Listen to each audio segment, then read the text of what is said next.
أعوذ بالله من الشيطان الرجيم.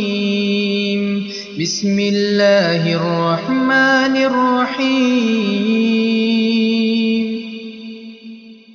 لا أقسم بيوم القيامة ولا أقسم بالنفس اللوامة أيحسب الإنسان أن لن نجمع عظامه بلى قادرين على أن نسوي بنانه بل يريد الإنسان ليفجر أمامه يسأل أيان يوم القيامة فإذا برق البصر وخسف القمر وجمع الشمس والقمر يقول الإنسان يومئذ أين المفر كلا لا وزر إلى ربك يومئذ المستقر ينبأ الإنسان يومئذ بما قدم وأخر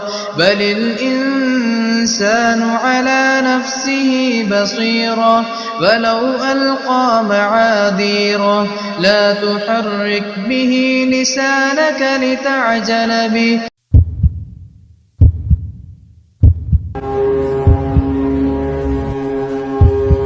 Saat sangkakala pertama ditiupkan, suasana bumi saat itu ditiup, perhatikan, tiupan pertama anak-anak kecil langsung beruban saking takutnya dengan suara yang begitu dahsyat. Seluruh yang ada di langit saling berbenturan dan bertabrakan, dan bumi nanti akan mengalami hantaman besar dari salah satu bintang ruang angkasa yang pecah, yang menabrak bumi. Pada hari itu seluruh yang hamil langsung saat itu juga melahirkan. Pada saat itu seluruh yang sedang menyusukan langsung membuang susuannya. Sudah lari mencoba menyelamatkan diri. Anak kecil, kata Rasulullah, langsung beruban di tempat. Ketakutan yang dahsyat menyebabkan langsung anak-anak satu bumi ini beruban ketika itu. Saking dahsyatnya ya. Assalamualaikum warahmatullahi wabarakatuh. Sahabat Villa dan para pelajar yang insya Allah dirahmati Allah. Pada kesempatan kali ini kita akan membahas mengenai bab 1 kelas 9, yakni hari akhir. Hari akhir merupakan rukun iman yang kelima. Setiap orang mukmin, setiap orang muslim wajib mempercayai dan mengimani hari akhir.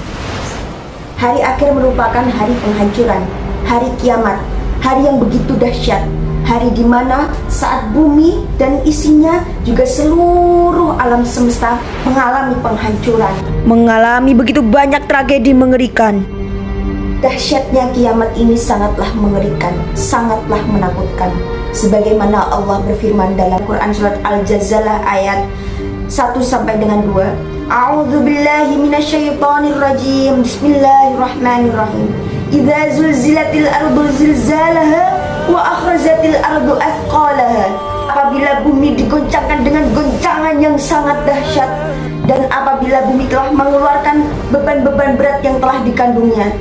Shadaqallahul azim. Sahabat fillah yang insyaallah dirahmati oleh Allah, tidak ada yang tahu kapan datangnya hari kiamat. Tidak ada yang tahu kapan terjadinya hari kiamat. Tetapi Allah Subhanahu wa taala dan Nabi Muhammad sallallahu alaihi wasallam telah memberi kabar kepada kita akan tanda-tanda datangnya hari kiamat. Tanda-tanda kecil dan tanda-tanda besar. Adapun tanda-tanda kecil hari kiamat adalah sebagai berikut. Perzinahan di mana-mana, adanya budak melahirkan tuannya, ilmu agama dianggap tidak penting, minuman keras di mana-mana. Jumlah wanita lebih banyak dari jumlah laki-laki. Banyak kaum laki-laki yang menyerupai perempuan, pun sebaliknya. Banyak ulama meninggal, maraknya perjudian. Dan di antara tanda-tanda besar hari akhir adalah Al-Quran lenyap dari mushaf dan hati manusia. Munculnya Ya'juj dan Ma'juj. Ka'bah rusak. Munculnya Imam Mahdi. Keluarnya Dajjal, turunnya Nabi Isa alaihissalam, matahari terbit dari sebelah barat. Selanjutnya para ulama membagi kiamat menjadi dua, yakni kiamat sugro atau kiamat kecil dan kiamat kubro atau kiamat besar. Beberapa contoh kiamat sugro diantaranya bencana gempa, tanah longsor, kebakaran hutan, bencana banjir, gunung meletus, kematian. Dan adapun kiamat kubro adalah hancurnya seluruh alam semesta beserta isinya atas kehendak Allah Subhanahu wa Ta'ala. Sahabat fillah ya insya Allah dirahmati Allah, tidak ada yang tahu kapan terjadinya hari kiamat. Hanya Allah yang tahu kapan terjadinya hari kiamat, kapan datangnya hari kiamat. Tetapi Allah Subhanahu wa Ta'ala telah memberi gambaran kepada kita akan datangnya hari kiamat yang begitu dahsyat dalam Al-Quran. Benda-benda langit hancur, air laut meluap, manusia berlarian seperti laron yang berterbangan, gunung-gunung meletus, terjadi gempa yang sangat dahsyat. Sahabat fillah yang insya Allah dirahmati Allah, setelah kiamat selesai bukan berarti urusan manusia dan Allah telah selesai.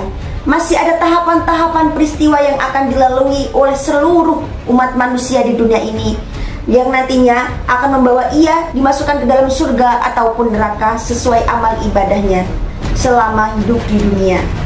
Yang pertama adalah alam barzah. Ini merupakan alam yang ditunggu-tunggu oleh semua manusia yang telah meninggal dari zaman Nabi Adam hingga kelak hari kiamat. Mereka akan menunggu di alam barzah hingga dibangkitkan pada hari kebangkitan. Dan selanjutnya adalah hari kebangkitan atau Yaumul Ba'ats. Ini merupakan hari kebangkitan, dibangkitkannya seluruh manusia yang telah meninggal dari alam barzah oleh Allah Subhanahu wa Ta'ala. Selanjutnya masih ada hari pengumpulan, Yaumul Mahsyar. Pada saat itu seluruh manusia yang telah dibangkitkan akan dikumpulkan di padang mahsyar. Selanjutnya manusia akan menanti pengadilan dari Allah Subhanahu wa Ta'ala. Jarak matahari dengan kepala manusia pada saat itu sangat dekat. Selanjutnya adalah hari perhitungan atau Yaumul Hisab dan hari penimbangan atau Yaumul Mizan. Setiap manusia akan mempertanggungjawabkan amal perbuatan yang pernah dilakukan pada saat hidup di dunia, dan juga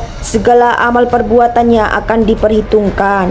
Setelah dihitung, amal perbuatan manusia akan ditimbang antara amal baik dan amal yang buruk. Penimbangan amal itu dilakukan dengan adil, tanpa ditambah atau dikurang sedikit pun. Selanjutnya adalah surga dan neraka. Tapi sebelum masuk ke dalam surga atau neraka, seluruh manusia harus melewati yang namanya jembatan Sirat. Bagi orang-orang yang beriman, ia akan mampu dengan mudah melewati jembatan Sirat dan akhirnya masuk surga.